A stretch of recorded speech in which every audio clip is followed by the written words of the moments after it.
Hello, everyone. This is Inside the Americas. Coming up, the U.S. presidential impeachment inquiry steps up a notch as House Democrats publish a 300-page report.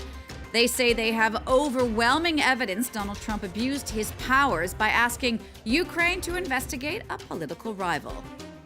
One less Democrat in the race to the White House. California Senator Kamala Harris drops out, saying she just doesn't have enough cash. And 30 years after a gunman shot dead 14 women at a university, Montreal is still facing dramatic degrees of sexism and violence against females. I'm Jeannie Godula. Let's start first with a look at that viral video filmed at Buckingham Palace by Canadian network CBC. It shows the Prime Ministers of Canada, Britain, and the Netherlands alongside French President Emmanuel Macron and the daughter of the Queen, Princess Anne. They all seem to be openly gossiping about the behavior of American President Donald Trump, who was also in London for the NATO summit.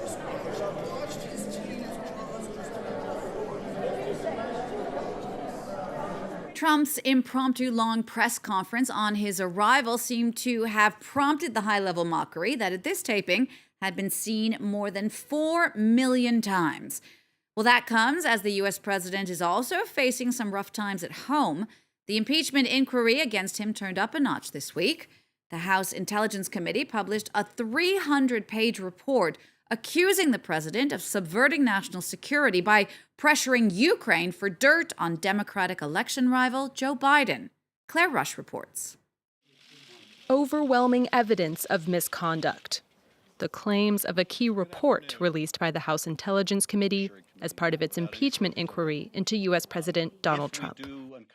This report chronicles a scheme by the President of the United States to coerce an ally, Ukraine, that is at war with an adversary, Russia, into doing the president's political dirty work. It involves a scheme in which Donald Trump withheld official acts, a White House meeting, as well as hundreds of millions of dollars of needed military assistance in order to compel that power to deliver 2 investigations that he believed would assist his re-election campaign. The report spells out 2 main areas of wrongdoing by Trump. Firstly, abuse of power. It alleges that Trump withheld military aid to Ukraine and a White House meeting with its president in a bid to strong-arm Kiev into opening an investigation into Joe Biden, Trump's Democratic rival in the 2020 presidential election. Secondly, the report claims Trump obstructed justice by refusing to provide documents to investigators and preventing some witnesses from testifying. Democrats believe the 300-page report lays out grounds for impeachment, but Republicans think otherwise. The impeachment process slowly drags on with no direction, no focus, because they're having one big problem. And the big problem is the president did nothing wrong, and they can't prove it. The document will now be sent to the House Judiciary Committee, which will hold its own hearings and decide whether to draft articles of impeachment in the coming weeks. If that committee does draft articles of impeachment and the Democratic-led House passes them, the case will go to the Republican-led Senate, where a 2/3 majority would be required to convict Trump in order to actually remove him from office. The U.S. president has denied all allegations. Despite the impeachment inquiry, Donald Trump is already in campaign mode for next year's presidential election. But the Democratic race for the White House got a bit smaller this week. U.S. Senator Kamala Harris ended her 2020 bid, saying she simply doesn't have enough cash. The 55-year-old was hoping to be the first woman and second black president in the United States, but her campaign got dragged down, among other things, by her waffling on how to solve the nation's healthcare problem. Pierre Delrue takes a look. I'm running for president of the United States. She wanted to become the first female president of the United States. But for Kamala Harris, who entered the 2020 presidential race in January, the curtain has fallen. After months of struggling to finance her campaign, the Democratic senator had to face the fact she couldn't keep up with her contenders. So here's the deal, guys. My campaign for president simply does not have the financial resources to continue, and the financial resources we need to continue. I'm not a billionaire. I can't fund my own campaign. And as the campaign has gone on, it has become harder and harder to raise the money we need to compete. A parting blow aimed at billionaire candidate Michael Bloomberg, the former New York mayor who launched his campaign in late November and has already spent millions of dollars in self-funded advertising. Following Harris's announcement, Senator Elizabeth Warren, one of several presidential hopefuls still in the race, took to Twitter to thank Harris for her campaign and criticize a deeply broken primary system. Kamala's right. Our system's deeply broken when billionaires can buy their way in. Even call it climate change. Harris's exit leaves 15 candidates in the race to see who will challenge President Trump in the November 2020 election. Former Vice President Joe Biden is leading in the latest national polls with campaign donations at over $37 million, followed by Senator Warren with a campaign budget of almost $50 million, and Senator Bernie Sanders, who has raised over $60 million in campaign contributions.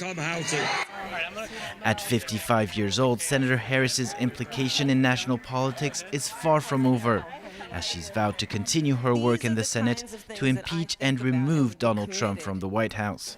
She also remains a top vice presidential prospect for whoever wins the race for the Democratic Party's presidential nomination. Here are some other big news stories for you this week from south of the border. Uruguay has a new president-elect.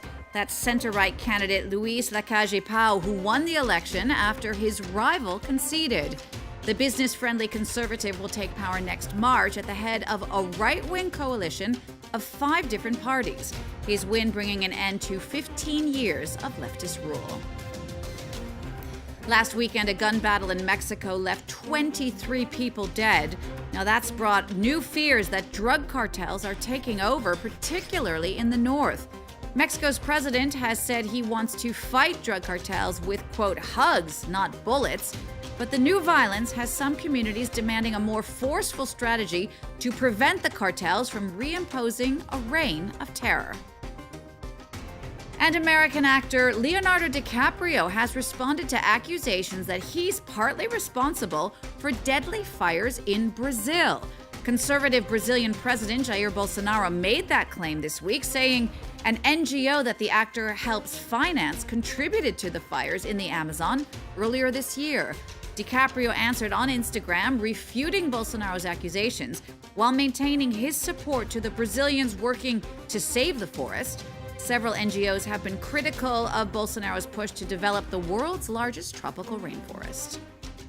30 years ago in Canada, a gunman walked into a university in Montreal, shooting 14 women dead in just 20 minutes. 4 men and another 10 women were hurt. It did take decades, however, for that attack to be described as a femicide, a targeted attack against females. Sexism and violence against women are still very present in Canada today. Last year alone, 1 woman or girl was killed every 2.5 days. François Rihouay and our team in Montreal report. The ambulances were here. There were students everywhere. This is the path Nathalie Provost used to go to school until that horrific day, December 6, 1989, the day a man burst into her classroom. He fired shots into the wall and told the men to leave. Women were told to go to the corner opposite the door. He had a semi-automatic gun. It all happened very fast. He fired 30 bullets. Then it was done. I remember being on the floor and hearing his footsteps as he left the room. It was over. But for me, it was just the beginning. In 19 minutes, Marc Lépine killed 14 women with a semi-automatic rifle before turning the gun to himself. He shot Provost 4 times. It was a massacre without precedent. Lépine left a letter explaining his motive, but police didn't release its contents for fear of inspiring copycats. Over the span of 2 pages, Marc Lépine explained his motives. He said he hated 3 types of people in the world: feminists, cops, to use his own term, and homosexuals.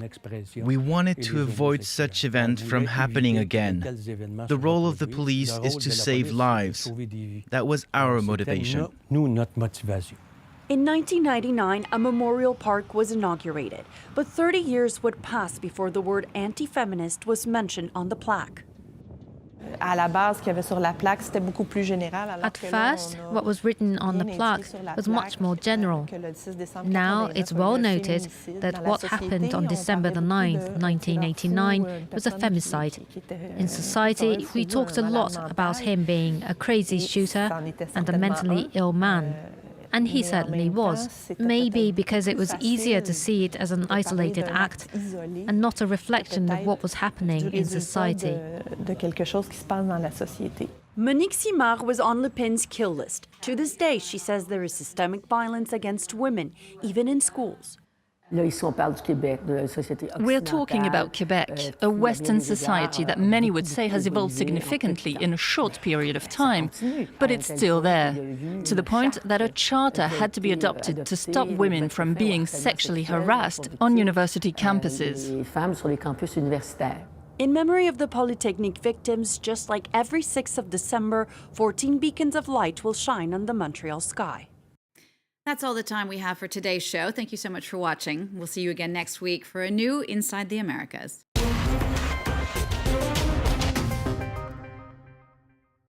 France 24, 4 news channels in 4 languages, 430 journalists, 35 nationalities, 160 bureaus around the world, a global reach. 385 million households in over 180 countries can watch France 24. 80 million viewers watch the channel every week, and the numbers are constantly growing, with audience multiplied by 2 in 5 years. France 24 Online is also forging ahead. Over 15.5 million visits a month on France24.com. With 59.8 million videos viewed online, France 24 is a leader on YouTube, while our 38.2 million Facebook and Twitter followers make us France's #1 channel on social media. To our constantly growing community of viewers, thank you.